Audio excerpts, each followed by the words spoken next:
Okay, so I'm back, and I am.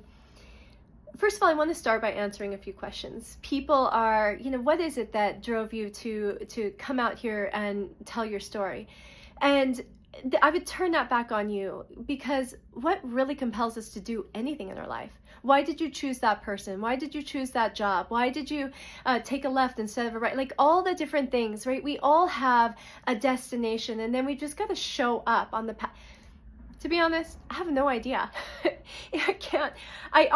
I feel like I went into a sleep and then just woke up and it had been done. And now I just can't rest until I continue this journey with you.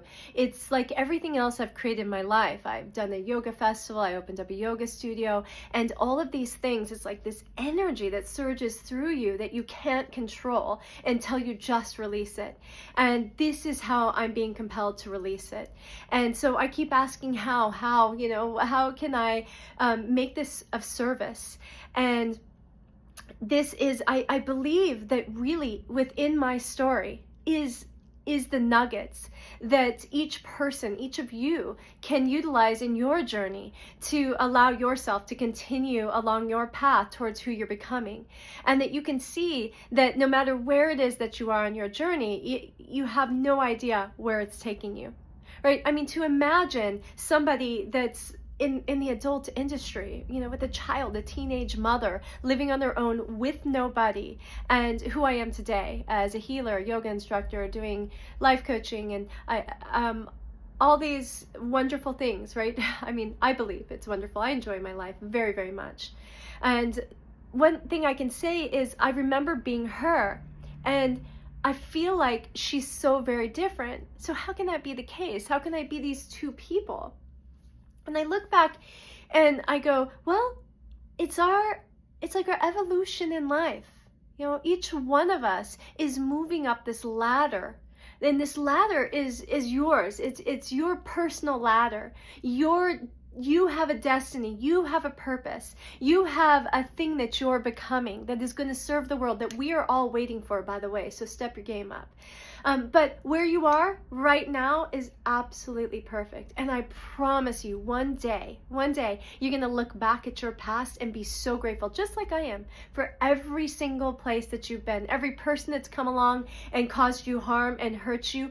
All of them offered you some sort of assistance, pointed out a place in you that you needed to grow stronger, that you needed to find more self-love, more, boundaries, determination, strength, all of these things. I remember that person, the one that used to be in the entertainment industry.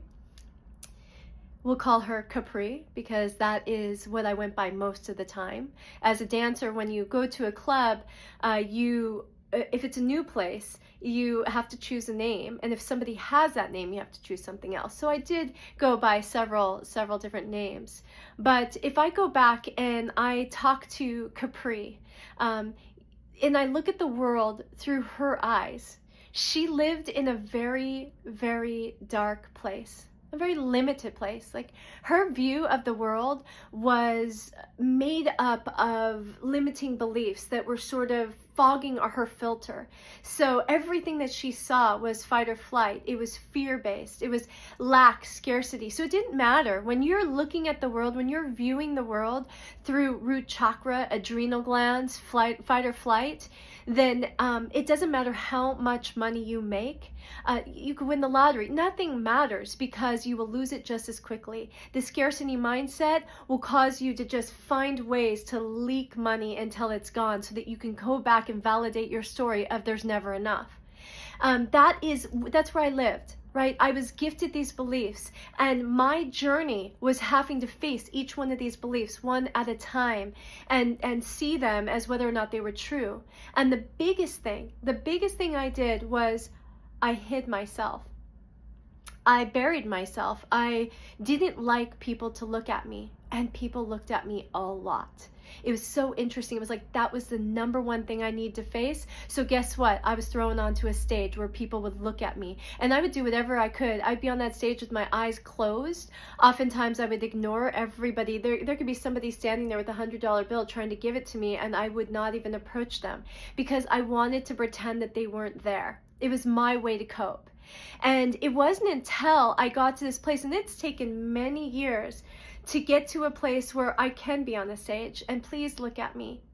Look at me, because I know I have something to offer. Back then it was like, please don't look at me. I would try and direct it to anybody else, anybody. And so guess what I got all the time? People looking at me. That's what the universe is going to do. It's going to give you what you need. And whether or not you're aware of it, it's giving you that lesson so that you can level up into the next iteration of you. So Capri, if we go back to her, she lived in this world that was built of lack and scarcity and fear. Oh my goodness, she had every right to be fearful, because she had validated that story and that belief over and over again, witnessing horrific things happening to people, happening to her, fighting for her life, all of the things that had sort of allowed her to solidify this belief. Because once we have a belief, guess what we're going to do? We're going to find evidence of it.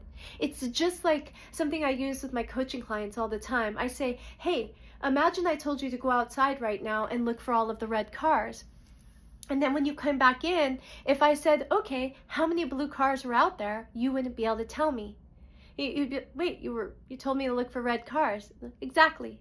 What we are looking for is what we're going to see. And that's the same thing. We don't realize how much our beliefs are creating the filter and the perception of the experience of our world. So imagine a world developed by a young girl who had experienced emotional abuse and sexual abuse and had a child on her own, at a very young age, abusive relationship that she had to run from, was living in a drug house. All that she had seen in the world looked scary. It looked like people were going to take advantage of you. And this girl had developed this belief that that's what life was like.